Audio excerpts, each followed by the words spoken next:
Notre candidat, malgré les manœuvres politico-judiciaires pour l'éloigner du peuple burkinabé, a pu s'exprimer grâce à la sollicitude des médias.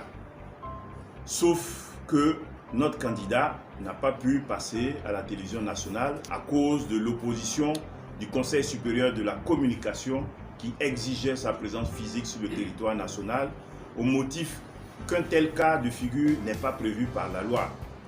Et pourtant, notre Constitution le dit clairement, ce qui n'est pas interdit ne peut être défendu.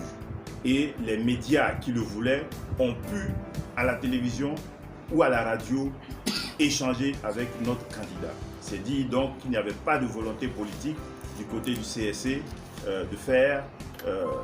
de reconnaître à Yacouba Isaac Zida la possibilité de s'exprimer à travers la télévision nationale. Le MPS est cependant satisfait de sa campagne. Toutefois, le MPS a relevé sur le terrain, outre les manœuvres politico-juridictionnelles qui ont éloigné le candidat de son peuple, un certain nombre de pratiques qui entachent le caractère libre et concurrentiel de cette élection présidentielle, mais aussi la sincérité du scrutin.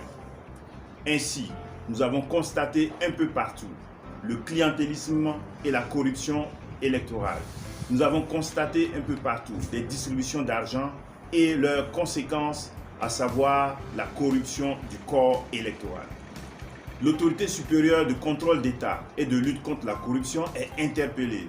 Elle joue sa crédibilité ici, puisqu'elle a entrepris, je cite, de moraliser la vie politique en exigeant la transparence sur les cautions des candidats.